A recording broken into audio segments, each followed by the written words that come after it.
Hello friends, welcome back to my YouTube channel. So big boss ಬಗ್ಗೆ updates ಕೊಡ್ತಾ ಇದ್ದ ನನ್ನ ಚಾನಲ್ನಲ್ಲಿ. ಸೊ ಇದರಲ್ಲಂತೂ ಡೈಲಿ ಜಗಳ ಆಡ್ತಾ ಇದ್ದಾರೆ.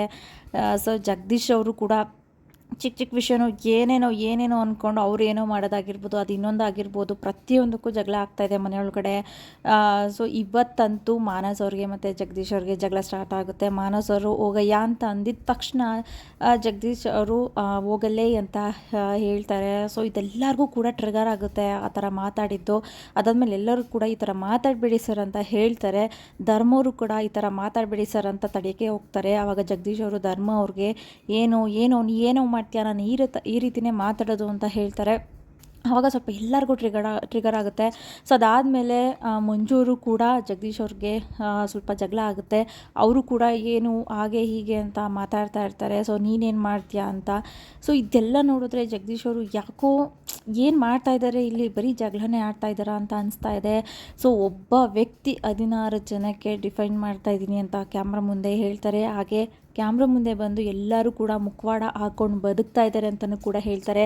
ಅದಾದಮೇಲೆ ನನ್ನ ಮುಂದೆ ಮೀಸೆತ್ತಿರೋದನ್ನ ಯಾರನ್ನೂ ಬಿಟ್ಟಿಲ್ಲ ಅಂತ ಕೂಡ ಮಾತನ್ನ ಹೇಳ್ತಾರೆ. ಅದಾದಮೇಲೆ ರಂಜಿತ್ ಅವ್ರಿಗೂ ಕೂಡ ಟ್ರಿಗರ್ ಆಗುತ್ತೆ. ನಿಮ್ಮ ಮರ್ಯಾದೆ ನಾವು ಕೊಟ್ಟು ಮರ್ಯಾದೆ ನೀವು ಉಳಿಸ್ಕೊಳ್ಳಿಲ್ಲ ಅಂತ ಅಂದರೆ ಹೇಳ್ಬಿಟ್ಟು ಶೂನ ಟಚ್ ಮಾಡ್ತಾರೆ, ಇದಕ್ಕೆ ಸಮಾನ ಅಂತ. ಸೊ ಒಂದು ಕಡೆ ಇನ್ನೂ ಏನೋ ವಿಷಯ ನಡೀತಾ ಇದೆ. ಜಗದೀಶ್ ಅವರು ಇನ್ನೂ ಏನೋ ಬಾಯಿಗೆ ಬಂದ ಹಾಗೆ ಮಾತಾಡಿರಬೇಕು. ಅದಕ್ಕೆ ಇಷ್ಟು ಜನನೂ ಕೂಡ ಅವ್ರ ಮೇಲೆ ಟ್ರಿಗರ್ ಆಗಿ ಅವ್ರ ಮಾತಿಗೆ ಎದುರು ಮಾತು ಹಾಡ್ತಾ ಇದ್ದಾರೆ ಅಂತ ಅನಿಸುತ್ತೆ. ಸೊ ಒಟ್ಟಾರೆ ಹೇಳ್ಬೇಕಂದ್ರೆ ಜಗದೀಶ್ ಅವರು ಎಲ್ಲರ ಕಣ್ಣಲ್ಲೂ ವಿರೋಧವಾಗಿ ಕಾಣಿಸ್ತಾ ಇದ್ದಾರೆ.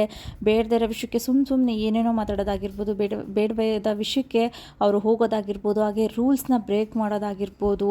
ಸೊ ಇದರಿಂದ ತುಂಬಾ ತೊಂದರೆ ಆಗ್ತಾಯಿದೆ ಸ್ವರ್ಗದಲ್ಲಿರೋರಿಗೆ. ಆಮೇಲೆ ನರಕದಲ್ಲಿ ಇರೋರಿಗೆ ಬಂದು ಟಿಪ್ಸ್ ಕೊಡೋದು, ಹಾಗೆ ಮಾಡಿ ಹೀಗೆ ಮಾಡಿ ಅಂತ. ಬಟ್ ಅವರೇ ಸ್ವರ್ಗದಲ್ಲಿ ಇರೋ ಟೀಮಲ್ಲಿ ಅವರೇ ಕರೆಕ್ಟಾಗಿ ಆಡ್ತಾಯಿಲ್ಲ, ಅವರೇ ಆಟನ ಕರೆಕ್ಟಾಗಿ ಆಡ್ತಾಯಿಲ್ಲ, ಮಧ್ಯವರ್ತಿ ಆಗಿದ್ದಾರೆ ಅಂತ ಅನಿಸುತ್ತೆ. ಇವರೊಬ್ಬರಿಂದ ಸ್ವರ್ಗದಲ್ಲಿರೋರು ಎಲ್ರಿಗೂ ಕೂಡ ಪ್ರಾಬ್ಲಮ್ ಆಗ್ತಾಯಿದೆ. ಅವ್ರಿಗೆ ಬಂದಂತಹ ಐಟಮ್ಸ್ ಎಲ್ಲ ರಿಟರ್ನ್ ತೊಗೊಂಡಿದ್ದಾರೆ. ಸೊ ಪ್ರತಿಯೊಬ್ಬರಿಗೂ ಕೂಡ ಇಲ್ಲಿ ಕಷ್ಟ ಆಗ್ತಾಯಿದೆ. ಅದಾದಮೇಲೆ ಹೇಳ್ತಾರೆ, ನಾನು ನನ್ನ ತಂದಿಂದ ಇರೋದಕ್ಕೆ ಬಂದಿರೋದು ಬಿಗ್ ಬಾಸ್ಗೆ ಅಂತ ಹೇಳ್ತಾರೆ. ಆ ಮಾತೆಲ್ಲ ಕೇಳಿಸ್ಕೊಂಡು ಇಲ್ಲಿ ಸುರೇಶ್ ಅವರು ನಗ್ತಾ ಇದ್ದಾರೆ. ಜಗದೀಶ್ ಅವರು ಏನು ಮಾಡ್ತಾ ಇದ್ದಾರೆ ಅಂತ ಅರ್ಥ ಆಗ್ತಾಯಿಲ್ಲ. ಈ ಕಡೆ ನರ್ಕದವ್ರ ಜೊತೆನೂ ಚೆನ್ನಾಗಿರ್ತಾರೆ, ಮತ್ತೆ ಜಗಳಕ್ಕೆ ಹೋಗ್ತಾರೆ, ಮತ್ತು ಇನ್ನೇನೋ ಮಾಡ್ತಾರೆ.